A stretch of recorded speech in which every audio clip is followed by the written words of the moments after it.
ನಮಸ್ಕಾರ, ಕದಂಬ ನ್ಯೂಸ್ಗೆ ಸ್ವಾಗತ. ನಾನು ಸೋನಿಕಾ ಸುದೇಶ್. ಸುದ್ದಿಯ ವಿವರಗಳು. ಔರಾದ್ ತಾಲೂಕಿನ ಮಾಳೆಗಾಂವ್ ಚಿಮ್ಮೆಗಾಂವ್ ವ್ಯಾಪ್ತಿಯಲ್ಲಿ ನಿರ್ಮಾಣವಾಗುತ್ತಿರುವ ಪವರ್ ಗ್ರೇಡ್ ಸಬ್ ಸ್ಟೇಷನ್ ಕಾಮಗಾರಿಯ ಸ್ಥಳಕ್ಕೆ ಶಾಸಕ ಪ್ರಭು ಚವ್ಹಾಣ್ ಭೇಟಿ ನೀಡಿ ಕಾಮಗಾರಿಯ ಪ್ರಗತಿ ಪರಿಶೀಲನೆ ನಡೆಸಿದರು. ಈ ವೇಳೆ ಕಾಮಗಾರಿಯ ವಿವಿಧ ಹಂತಗಳನ್ನು ಅವಲೋಕಿಸಿದ ಅವರು ಕಾರ್ಯನಿರ್ವಹಣಾ ಗುಣಮಟ್ಟ, ಕಾಮಗಾರಿಯ ವೇಗ ಹಾಗೂ ನಿಗದಿತ ಅವಧಿಯೊಳಗೆ ಪೂರ್ಣಗೊಳಿಸುವ ಕುರಿತು ಅಧಿಕಾರಿಗಳೊಂದಿಗೆ ಸವಿಸ್ತರವಾಗಿ ಚರ್ಚಿಸಿದರು.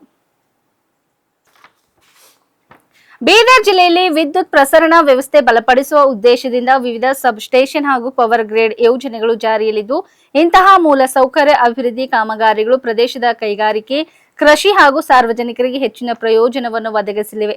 ಕಾಮಗಾರಿಯ ಪ್ರತಿಯೊಂದು ಹಂತದಲ್ಲೂ ಗುಣಮಟ್ಟವನ್ನು ಕಟ್ಟುನಿಟ್ಟಾಗಿ ಪಾಲಿಸಬೇಕು ಹಾಗೂ ಯಾವುದೇ ಕಾರಣಕ್ಕೂ ನಿರ್ಲಕ್ಷ್ಯಕ್ಕೆ ಅವಕಾಶ ನೀಡಬಾರದು ಎಂದು ಶಾಸಕರು ಅಧಿಕಾರಿಗಳಿಗೆ ಸೂಚಿಸಿದರು. ಯೋಜನೆಯು ಸಮಯಕ್ಕೆ ಸರಿಯಾಗಿ ಪೂರ್ಣಗೊಂಡರೆ ವಿದ್ಯುತ್ ಪೂರೈಕೆ ವ್ಯವಸ್ಥೆ ಮತ್ತಷ್ಟು ಸುಧಾರಣೆಯಾಗಲಿದ್ದು, ಭವಿಷ್ಯದ ವಿದ್ಯುತ್ ಬೇಡಿಕೆಯನ್ನು ಸಮರ್ಥವಾಗಿ ನಿಭಾಯಿಸಲು ಸಹಕಾರಿಯಾಗಲಿದೆ ಎಂದು ಅವರು ಹೇಳಿದರು. ಬೀದರ್ ಜಿಲ್ಲೆ ಕಮನಗಡ ತಾಲೂಕಾ ಚಿಮ್ಮೆಗಾಂವ್ ಪಂಚಾಯತ್ನಲ್ಲಿ ಹಳೆಗಾಂವ್ ಚಿಮ್ಮೆಗಾಂವ್ ಸೇರಿ ಬಹಳ ದೊಡ್ಡ ಪ್ರಾಜೆಕ್ಟ್ ಪವರ್ ಗ್ರೇಡ್ ನಾನು ಮಂಜೂರು ಮಾಡಿದ್ದೀನಿ. ಬಹಳ ದಿವಸದ ಬೇಡಿಕೆ ಇತ್ತು. ನಮ್ಮ ತಾಲೂಕಿನಲ್ಲಿ ದೊಡ್ಡ ಏನು ಪ್ರಾಜೆಕ್ಟ್ ಇಲ್ಲಿ ಇಲ್ಲ. ಅದಕ್ಕಾಗಿ ಹೆಮ್ಮೆ ಪ್ರಧಾನಮಂತ್ರಿ, ಜನಪ್ರಿಯ ಪ್ರಧಾನಮಂತ್ರಿ ಸರ್ಕಾರ ಬಂದ ಮೇಲೆ 2014ರಿಂದ 16ರಿಂದ ನಾವು ಲೆಟರ್ ಕೊಡಿಸಿ ಜಾಗ ಎಲ್ಲ ಭರವಸೆ ಕೊಟ್ಟು ನಮ್ಮ ಪ್ರಧಾನಮಂತ್ರಿಗೆ ಡಿಪಾರ್ಟ್ಮೆಂಟ್ಗೆ ಹೇಗೆ ಮಾಡಿದ ಮೇಲೆ ಈ ಪ್ರಾಜೆಕ್ಟ್ ನಮ್ದು ಮಂಜೂರಾಗಿದೆ. ಈ ಪ್ರಾಜೆಕ್ಟ್ ನಮ್ಮ ತಾಲೂಕಿಗೆ, ಕಮನಾರ್ ಮತ್ತು ಔರಾದ್ ತಾಲೂಕಿಗೆ ಬಹಳ ದೊಡ್ಡ ಶಕ್ತಿ ಇದೆ. ಅದಕ್ಕಾಗಿ ಈ ಪ್ರಾಜೆಕ್ಟ್ ನಾನು ಮಂಜೂರು ಮಾಡಿದ್ದೀನಿ. ನಮ್ಮ ಕರ್ನಾಟಕ ಇತಿಹಾಸದಲ್ಲಿ ರಾಜ್ಯದಲ್ಲಿ ಫಸ್ಟ್ ಪ್ರಾಜೆಕ್ಟ್ ಪವರ್ ಗ್ರೇಡ್ ನಮ್ಮ ಔರಾದ್ ತಾಲೂಕಿನಲ್ಲಿ ಕಮನಾರ್ ತಾಲೂಕು ಆಗ್ತಾ ಇತ್ತು. ಅದಕ್ಕಾಗಿ ಈ ಪವರ್ ಗ್ರೇಡ್ ಈ 2365 ಕೋಟಿ ಈ ಫಂಡ್ ಇದೆ. ಆಮೇಲೆ 164 ಎಕರ್ ಲ್ಯಾಂಡ್ ಇದೆ. ರೈತರು ನಮ್ದು ಲ್ಯಾಂಡ್ ಕೊಡ್ತಾರೆ, ಅವರ ಅಭಿನಂದನೆಗಳು. ಆಮೇಲೆ ಕೆಲಸ ಕ್ವಾಲಿಟಿ ಆಗ್ತಾ ಇದೆ. ನಾನು ಪದೇ ಪ್ರತಿ 2 ತಿಂಗಳ ಭೇಟಿ ಮಾಡ್ತೀವಿ. ಆಮೇಲೆ ಒಂದೇ ನಮ್ಮ ಸಂಕಲ್ಪ ಇದ್ರೆ, ಖುಷಿ ಅಂದ್ರೆ ಈ ಪ್ರಾಜೆಕ್ಟ್ 80% ಪೂರ ಆಗಿದೆ. 100% ಆದ್ಮೇಲೆ ನಮ್ಮ ಜನಪ್ರಿಯ ಲೋಕಪ್ರಿಯ ಜನನಾಯಕ ಪ್ರಧಾನಮಂತ್ರಿ ಕರೆಸಬೇಕು, ಅವರ ಅಮೃತ ಹಸ್ತಿಯಿಂದ ಲೋಕಾರ್ಪಣೆ ಮಾಡಬೇಕು ನಮ್ಮ ಸಂಕಲ್ಪ ಇದೆ. ಗೃಹ ಬಳಕೆಯ 14.2 ಕೆಜಿ ಅಡಿಗೆ ಅನಿಲ ಎಲ್ಪಿಜಿ ಸಿಲಿಂಡರ್ ದರವನ್ನು ಕೇಂದ್ರ ಸರ್ಕಾರ ಮತ್ತೆ 29 ರೂಪಾಯಿ ಹೆಚ್ಚಿಸಿರುವುದನ್ನು ಸಚಿವ ಈಶ್ವರ್ ಖಂಡ್ರೆ ತೀವ್ರವಾಗಿ ಖಂಡಿಸಿದ್ದಾರೆ. ಈ ಕುರಿತು ಪ್ರಕಟಣೆ ನೀಡಿರುವ ಅವರು, ಕಳೆದ 3 ತಿಂಗಳಲ್ಲಿ ಇದು 2ನೇ ಬಾರಿ ದರ ಏರಿಕೆಯಾಗಿದ್ದು, ಇದರಿಂದ ಬಡ ಹಾಗೂ ಮಧ್ಯಮ ವರ್ಗದ ಕುಟುಂಬಗಳ ಮೇಲೆ ಸುಮಾರು 99 ಹೆಚ್ಚುವರಿ ಹೊರೆ ಬಿದ್ದಿದೆ ಎಂದು ಆರೋಪಿಸಿದರು. ನಿರಂತರ ಬೆಲೆ ಏರಿಕೆಯಿಂದ ಸಾಮಾನ್ಯ ಜನರು ಸಂಕಷ್ಟಕ್ಕೆ ಸಿಲುಕಿದ್ದು, ಕೇಂದ್ರ ಸರ್ಕಾರದ ನಿರ್ಧಾರ ಜನವಿರೋಧಿಯಾಗಿದೆ ಎಂದು ಟೀಕಿಸಿದರು. ಯುಪಿಎ ಸರ್ಕಾರದ ಅವಧಿಯಲ್ಲಿ ಅಡಿಗೆ ಅನಿಲ ದರದಲ್ಲಿ ಸಣ್ಣ ಪ್ರಮಾಣದ ಏರಿಕೆಯಾಗಿದ್ದಾಗ ಗ್ಯಾಸ್ ಸಿಲಿಂಡರ್ ಹಿಡಿದು ಪ್ರತಿಭಟನೆ ನಡೆಸುತ್ತಿದ್ದ ಬಿಜೆಪಿ ನಾಯಕರು ಇಂದು ನಿರಂತರ ದರ ಏರಿಕೆಯಾಗುತ್ತಿದ್ದರೂ ಮೌನವಾಗಿರುವುದು ಏಕೆ ಎಂದು ಪ್ರಶ್ನಿಸಿದರು.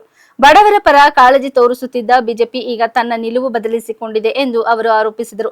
ವಾಣಿಜ್ಯ ಬಳಕೆಯ ಸಿಲಿಂಡರ್ ದರ 3200 ರೂಪಾಯಿ ದಾಟಿರುವ ಪರಿಣಾಮ ಹೋಟೆಲ್ ಹಾಗೂ ಆಹಾರ ಉದ್ಯಮಗಳ ಮೇಲೂ ಪರಿಣಾಮ ಬೀರಿದ್ದು, ತಿಂಡಿ ತಿನಿಸುಗಳ ದರ ಏರಿಕೆಗೆ ಕಾರಣವಾಗಿದೆ ಎಂದು ಖಂಡ್ರೆ ಹೇಳಿದರು.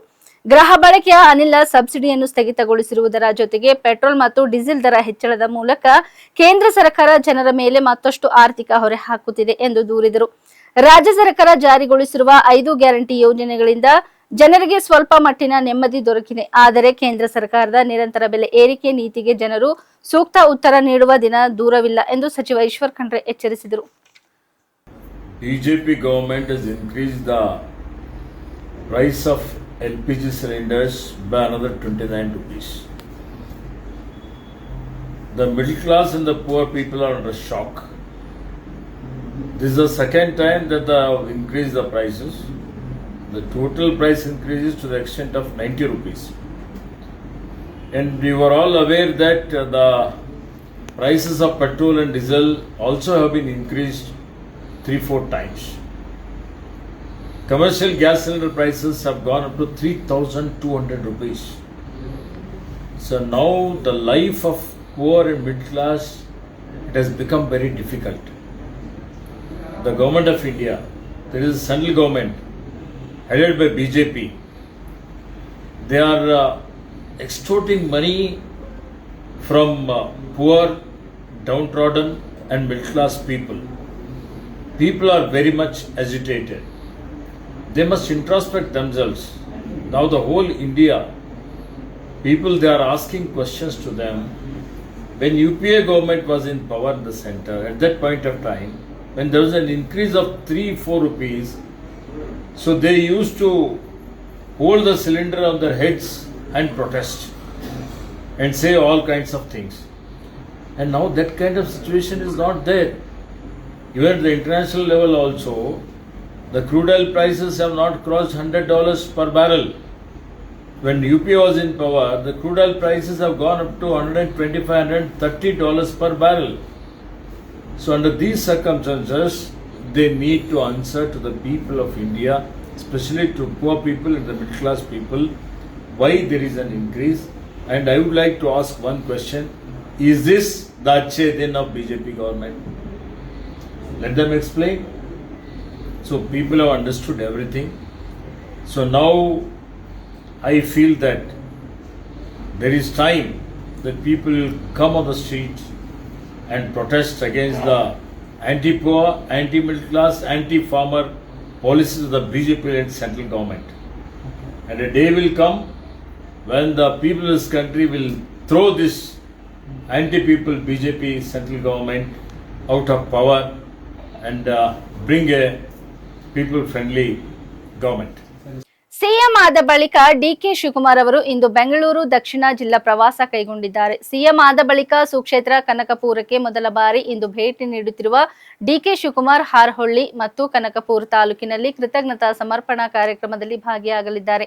ಅದಕ್ಕೂ ಮೊದಲು ಸಾರ್ವಜನಿಕರಿಗೆ ತೊಂದರೆ ಆಗಬಹುದಾದ ಜೀರೋ ಟ್ರಾಫಿಕ್ ಕಾರು ಪ್ರಯಾಣ ತಪ್ಪಿಸಲು ವಿಧಾನಸೌಧದ ಮೆಟ್ರೋ ಸ್ಟೇಷನ್ನಿಂದ ಕನಕಪುರಂ ರಸ್ತೆವರೆಗೂ ಮೆಟ್ರೋದಲ್ಲಿ ಪ್ರಯಾಣಿಸಿ ಸಾರ್ವಜನಿಕರೊಂದಿಗೆ ಬೆರೆತು ಮಾತುಕತೆ ನಡೆಸಿದರು.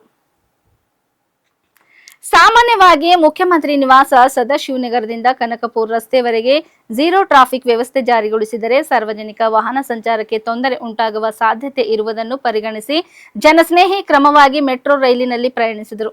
ಕನಕಪುರ ರಸ್ತೆ ತಲುಪಿದ ಬಳಿಕ ಅಲ್ಲಿಂದ ರಸ್ತೆ ಮಾರ್ಗವಾಗಿ ತಮ್ಮ ಪ್ರವಾಸ ಮುಂದುವರೆಸಲಿದ್ದಾರೆ. ಪ್ರವಾಸ ಮುಗಿಸಿ ಇಂದು ರಾತ್ರಿ ಬೆಂಗಳೂರಿಗೆ ವಾಪಸ್ಸಾಗಲಿದ್ದಾರೆ. ಸಿಎಂ ಭೇಟಿ ಹಿನ್ನೆಲೆ ಕ್ಷೇತ್ರದಾದ್ಯಂತ ಪೊಲೀಸ್ ಬಂದೋಬಸ್ತ್ ಏರ್ಪಡಿಸಲಾಗಿದೆ.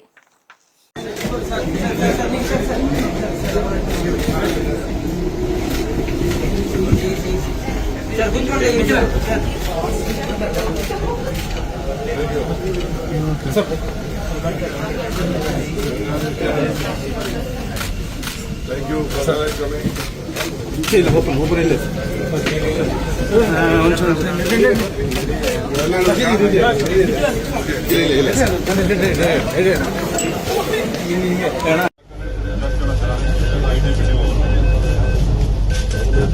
We save time also. Yes, sir.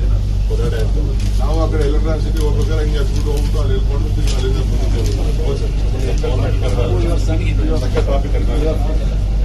ಅಲ್ಲಿಂದ ನಮ್ಮ ಅತಿ ಬೆಲೆಗೆ ನಮ್ಮ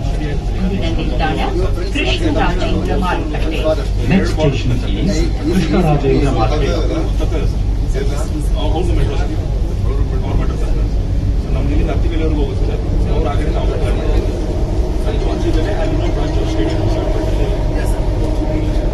ಸ್ಟೇಡಿಯಂ ಮಾಡಲೇಬೇಕು.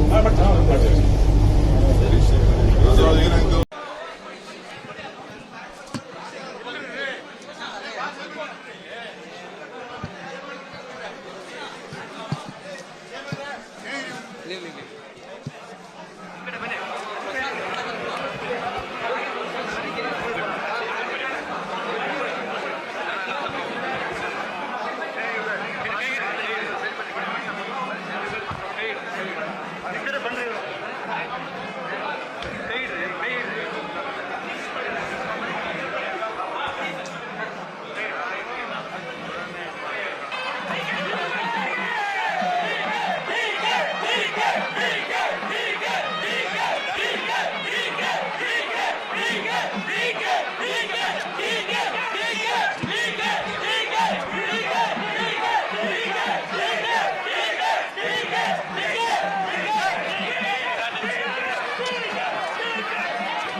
ವಸ್ತುಗಳ ಬೆಲೆ ಏರಿಕೆಯಿಂದ ಈಗಾಗಲೇ ಸಂಕಷ್ಟ ಅನುಭವಿಸುತ್ತಿರುವ ಜನರಿಗೆ ಇದೀಗ ಮತ್ತೊಂದು ಶಾಕ್ ಎದುರಾಗಿದೆ.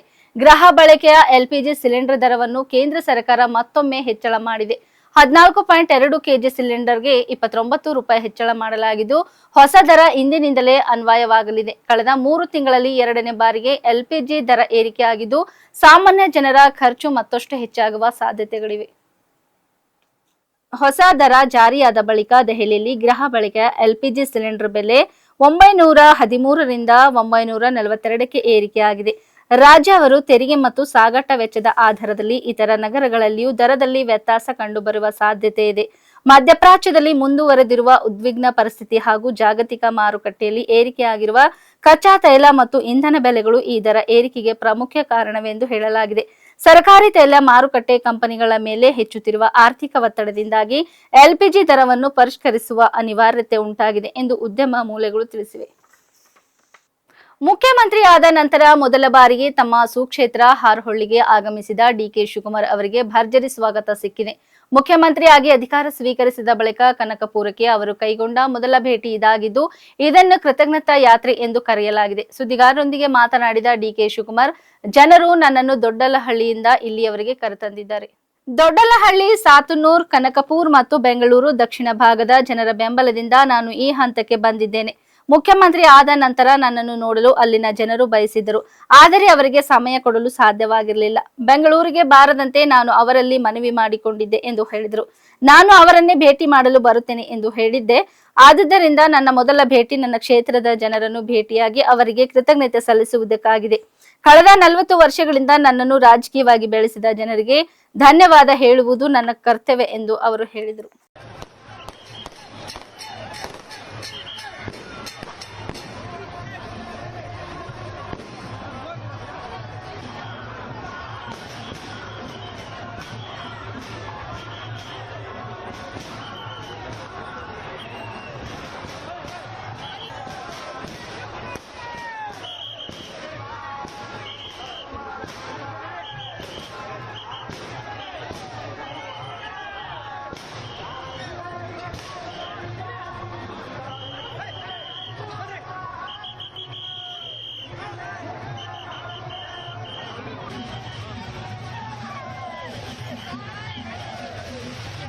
ಇನ್ನೊಂದು ತುಮಳಿತವು ಇನ್ನು ಸದ್ಯದಲ್ಲೇ ಇನ್ನೊಂದು 15 ದಿನ ತಿಂಗಳಲ್ಲೇ ಬಂದು ಅಲ್ಲಿ ಭೂಮಿ ಪೂಜೆಯನ್ನ ಮಾಡಿ ಒಂದು ಹೊಸ ಮೆಡಿಕಲ್ ಕಾಲೇಜನ್ನ ಕನಕಪುರದಲ್ಲಿ ಪ್ರಾರಂಭವನ್ನ ಮಾಡಂತ ತಾಲೂಕು ತಾಲೂಕಿನಲ್ಲಿ ಮಾಡಂತ ಕೆಲಸ. ಅದು ಆ ತಾಲೂಕು ಹಾಸ್ಪಿಟ್ಲು ನಿಮಗೂ ಅನುಕೂಲ, ಕನಕಪುರದವ್ರಿಗೂ ಅನುಕೂಲ, ಮಳವಳ್ಳಿಯಿಂದ ಬರುತ್ತವ್ರಿಗೂ ಅನುಕೂಲ, ಎಲ್ಲರಿಗೂ ಕೂಡ ಅನುಕೂಲ. ಯಾಕೆಂದ್ರೆ ಆರೋಗ್ಯವನ್ನ ಕಾಪಾಡಬೇಕು ಅನ್ನೋದು ಅದರ ಕೆಲಸ. ಈಗಾಗಲೇ ಎಲ್ಲ ಅನೇಕ ಕೆರೆಗಳಿಗೆ ನೀರು ತುಂಬುವಂತ ಕೆಲಸವನ್ನ ನಾನು ಮಾಡಿಕೊಂಡು ಬಂದಿದ್ದೇನೆ. ಯಾರು ವ್ಯವಸಾಯದ ಬಿಡಕ್ಕೆ ಹೋಗ್ಬೇಡಿ. ನಾನು ನಮ್ಮ RS ಅವ್ರು ಹೇಳಿ ಇಲ್ಲಿ ಏನು ಗಾಂಧಿ ಫಾರಂ ಅಂತ ಇತ್ತು ಅಲ್ಲಿಗಾಗಲೇ ನಾನು ಕೃಷಿ ಕಾಲೇಜನ್ನ ಮಾಡ್ತಿದ್ದೇನೆ.